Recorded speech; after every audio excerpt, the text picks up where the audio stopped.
Bonjour et bienvenue dans cette nouvelle vidéo. Aujourd'hui, nous allons apprendre comment créer un montage photo sur Adobe Photoshop. Si tu viens de me découvrir, je t'invite vraiment à t'abonner à la chaîne pour ne pas manquer les prochaines vidéos sur cette chaîne YouTube. Nous voici sur Photoshop. Pour commencer, je vais d'abord importer les images que je vais utiliser pour ce montage. Pour ce faire, je viens dans mon explorateur de fichiers, je suis dans ces dossiers, ce sont ces deux images là que je vais utiliser pour ce montage. Je prends la première image et je ramène sur mon espace de travail, j'agrandis l'image, faire en sorte que cette partie du téléphone se fasse vraiment voir. Ok. Donc pour faire ce montage, il existe plusieurs méthodes et moi dans cette vidéo je vais vous montrer la méthode que je trouve la plus facile pour ces genres de design. Je vais prendre mon outil plume, je prends la première option et là sur la barre d'options ici je dois me rassurer que je suis sur forme, parce que si je suis sur tracé je vais mettre les contours sous forme de tracé, tandis que moi je vais travailler avec une forme pour remplir une zone en même temps.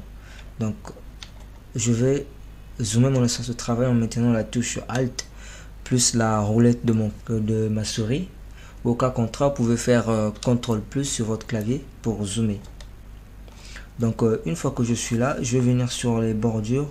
Je vais dessiner la taille de l'écran du téléphone.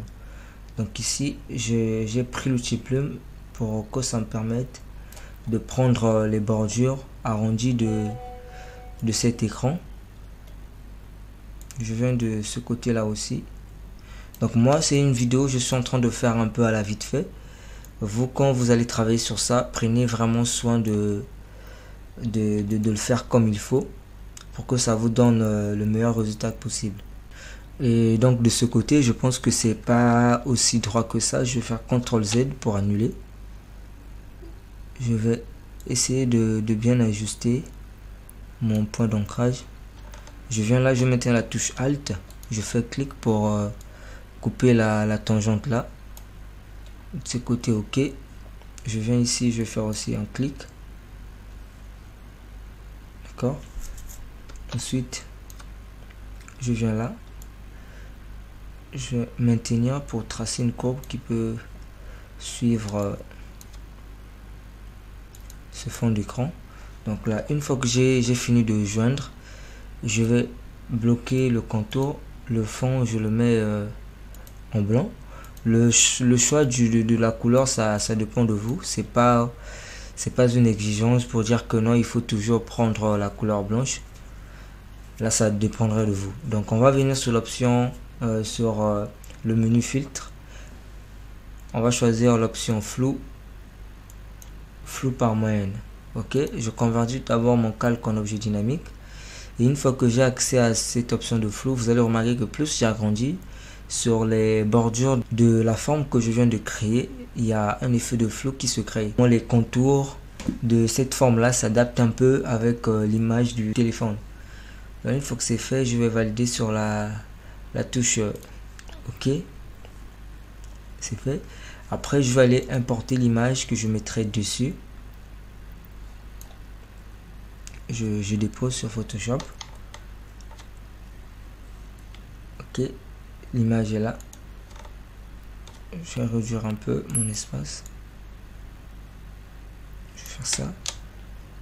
Je diminue un peu l'opacité du calque pour voir un peu comment ça s'adapte avec le téléphone, pour ajuster carrément la taille. Je réduis encore un peu. Je pense que comme ça c'est bon. Je vais remettre mon opacité à 100. Je vais dupliquer ce calque là. Je reviens sur le premier calque. Je vais faire un clic droit. Je vais lui créer un masque d'écrêtage. Je bloque cette image qui est en dessus. Vous allez voir l'effet que ça a créé en dessous. Donc carrément l'image est déjà rentrée sur la forme que j'ai créée. Et donc l'image qui est en dessus, son rôle serait de créer l'illusion que la tête de la personne sort du téléphone. Je vais faire un clic droit pour pixeliser ce calque.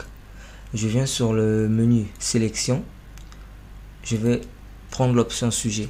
Et chez vous, quand vous allez prendre cette option de sujet là, si vous remarquez que les contours ne sont pas très bien pris en compte, vous pouvez toujours utiliser soit l'outil plume ou d'autres outils de sélection pour détourer votre image. Donc une fois que c'est fait ici, je vais activer le masque de fusion pour détourer l'image. On va voir que si je bloque l'image qui est en dessous, en haut, vous voyez ce que ça nous donne ici. Et donc je réactive. Vous allez voir, donc le calque du dessus nous crée l'illusion de la tête qui sort du téléphone.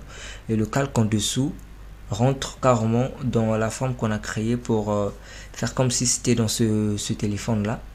Et donc on remarque que sur les côtés ici, l'image s'est arrêtée tandis que le téléphone ça continue encore. On doit chercher à dupliquer cette image pour que ça prenne tout l'espace de notre téléphone. Pour ça je viens cliquer, faire un clic droit, je pixelise le calque. Je vais prendre l'outil tampon de duplication. Je vais l'agrandir encore un peu. Encore un peu. Là, je pense que ça va. Je vais zoomer mon espace de travail pour bien voir ce que je vais faire. Ok, donc là, une fois que j'ai fini de dupliquer, je vais mettre la touche Alt sur cette partie d'eau sur mon image. Je fais un clic pour copier et je viens de l'autre côté, je vais faire des clics glissés pour copier la même image que j'ai copié avec mon outil tampon de duplication.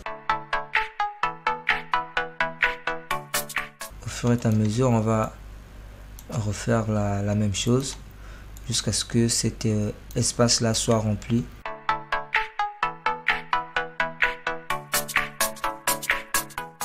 J'ai fini ce côté là. Je vais un peu venir de l'autre côté. Je vais faire la même chose, toujours la touche Alt pour copier.